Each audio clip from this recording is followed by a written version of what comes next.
Тэгэхээр одоо бид нэр гоёлын хаваасыг бас яаж хийх вэ гэдэг дээр би та бүхэндээ бяцхан зааврах гэж байна. За гоёлын хаваас гэдэг маань одоо өөрөөр хэлбэл миний энд ингээ гаргацсан байгаа энэ хаваасуудыг хэлж байгаа хгүй, бөөрнгийн ингээ гаргацсан. Энэ маань ингээ ил харагдах хаваас учраас ойдл маш гоё нэгэн жиг байх хэрэгтэй байдаг.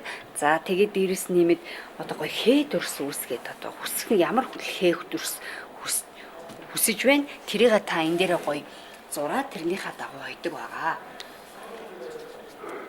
За одоо бүгдээрээ яг энд одоо энэ хэсэг дээр яг энэ сэнснийхээ голын хэсэгт би бөөрнгийн дүрс зураад байгаа шүү дээ. Тэгэхээр энийг бүгдээрээ энэ дээрээ яаж одоо гоёлын хаваасаар хавах вэ гэдгийг одоо та бүхэндээ зааж өгье. За эхлээд бид нар энэ тойрог зурдаг шумаа ашиглана. За аль тойрог нь одоо яг энэ гоё дүүрч гарч ирж байна гэхээр яг энэ 5 см-тэй голчтой тойргийг таарч байгаа.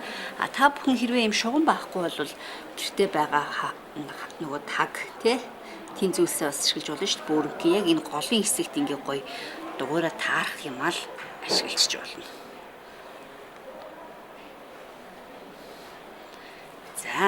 За савн ч юм уу эсвэл явандаа өөрөө арилдаг бас үзэг бал тэмдэглэгч гэдэг янз бүрийн юмнууд байдаг ойдлын. Тэр болгоноор ингээ ашиглаж болно. За тэгээ гоёлын хаваас учраас ойдл нэгдүгээр өнгө дагуу хавах гэж хавж болно. Эсвэл гоё өнгөнийх нь цаатлын өнгөний эсрэг ойж байгаа зүйлдээ гоё утсаа тохируулаад ингээ сонгож болно. Тэгэхээр одоо энэ жишээ нь энэ би голд нь яг өнгөнийх нь эсрэг юм хар утас сонгоцсон болвол за энд яг ногоон өнгөний эсрэг утсыг хар дээр би сонгож байна. За мөн л нөгөө нэг цаатлаас нь одоо яг энэ цаатал руу зүгээ эхэлж хатгаад нааш нь ингэж гаргаж ирээд нөгөө зангилаагаа бас л цаана нь ингэж хийж өгнө. Орчлоо.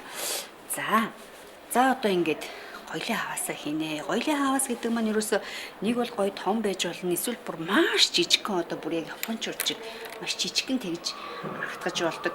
За тэгэхээр бидний хувьд болохоор одоо анх сурж байгаа учраас би та бүхэндээ ихээр том мөртлөөсөө жигд хавахыг зааж өгч чинь. 3-4 мм-ийг гаргаад цаанаа бол 1 мм ерөөсөө ардаа маш жижигхэн гаргаад наадалтаа их гаргадаг гэсэн үг. Хатгаас маань. За энэ одоо харж байгааз.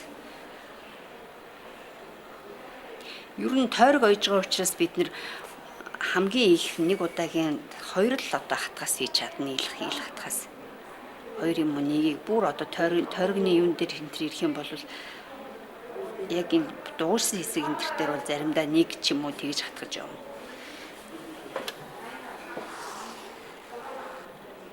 За хамгийн гол нь хатгаас хоорондын зайл маш гоё жигд тэгээ харахад гоё цэвэрхэн байх хэвээр одоо яг тэр зургийнхаа дагуу хатгах хэвээр.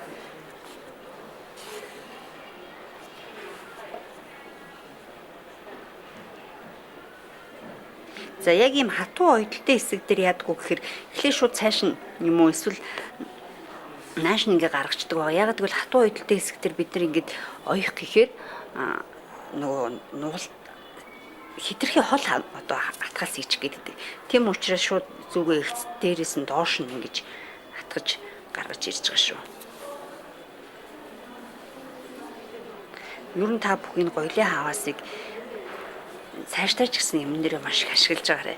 Заавал ойдлын машин гэлхүү гараараа ингээ гоё цэвэрхэн хаваад хийх юм бол хийж байгаа юмд чинь маш гоё байдаг. Тэгээ хамгийн гол нь та өөрийнхөө хүссэн юу л хүсэж чинь тэрийг одоо ойж гаргаж ирэх, хавж гаргаж ирэх бүрэн боломжтой болохоор маш гоё.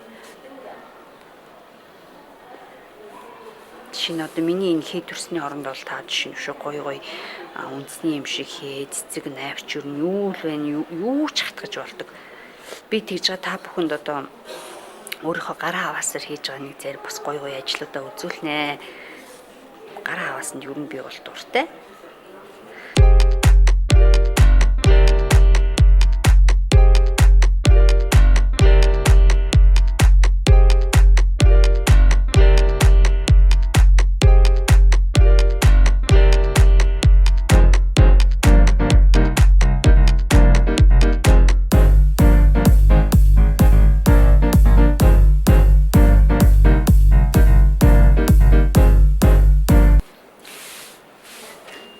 За одоо хавас туусны дараа бид нэр өмнө ингэж шидсэн шидэснийхээ хувцсуудыг суулж авдаг байгаа. Бүгдийг суулж аав.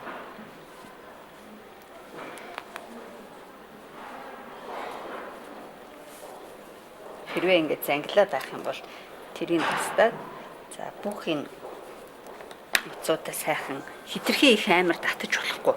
За ингээд бүгдийг сайхан суглаад авчна.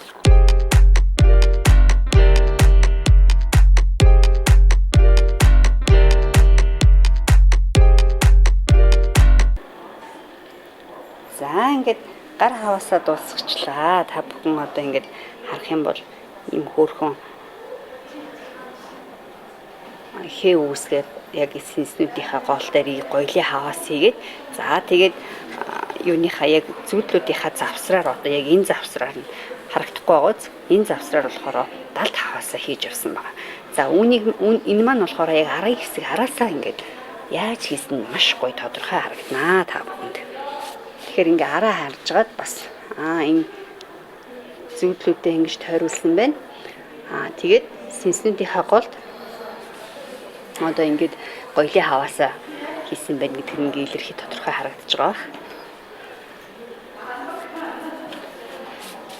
За бүгдээрээ ингээд дараагийн хичээлээр уулзцгаая. Дараагийн хичээлдэр бүгдээрээ хөдөлгөөн эмжих гэсэн сэдв үзэх болно. За ингээд надтай хамт байсан бүгдээрэнд нь баярлалаа.